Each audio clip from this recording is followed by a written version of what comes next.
So with everything going on in the world today, it can be really tough to not feel sad or just find yourself feeling a little bit down. Yeah, and outside of that, maybe you have experienced personal hardships within your own families, and that can also make it really hard to cope, especially during the holidays right now. So there's one Valley mother who has shared with me how she pushes through and she's helping other people at the same time.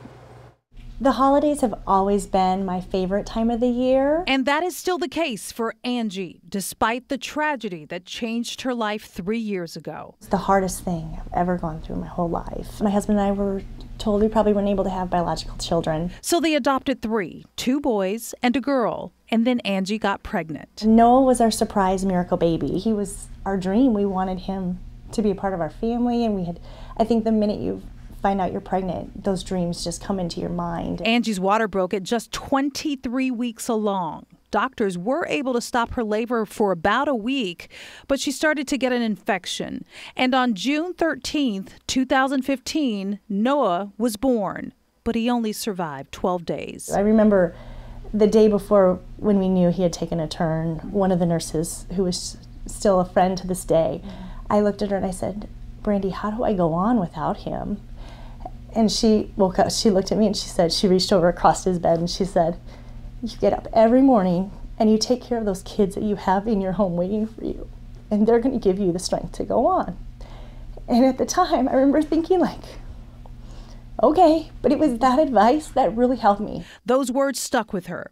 Dr. Yazini Srivatsul, a psychiatrist at Banner Behavioral Health, says talking can help. If you feel like this is something that'll benefit you, talking about it would help you, go for it. If you feel like it's going to make you feel worse, now is not the time, then don't. After Noah's death, Angie noticed some of her family members never mentioned him out of fear of bringing him up would make her sad. I think giving people permission is okay if you feel like that's how you want to continue to remember them, is to talk about them. This is basically a bed that allows families who've lost their child to have more time with their baby. The Cuddle Cot was created to give the gift of time to families with babies who are stillborn or have a life-limiting diagnosis.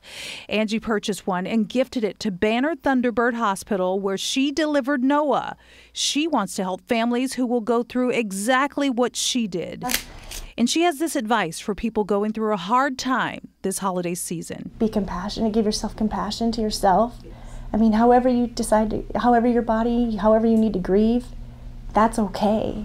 Yeah, it's good advice, and maybe it will inspire others. She says come up with your own tradition for, in this case, your baby or anybody else who has passed on. Every Christmas, she has her entire family still write letters to baby Noah and put it in his stocking. So, wow, it's powerful stuff. Talk about it. It's real stuff. Yeah, kudos to her for sharing her story, because whether, like you said, it's a baby or somebody else,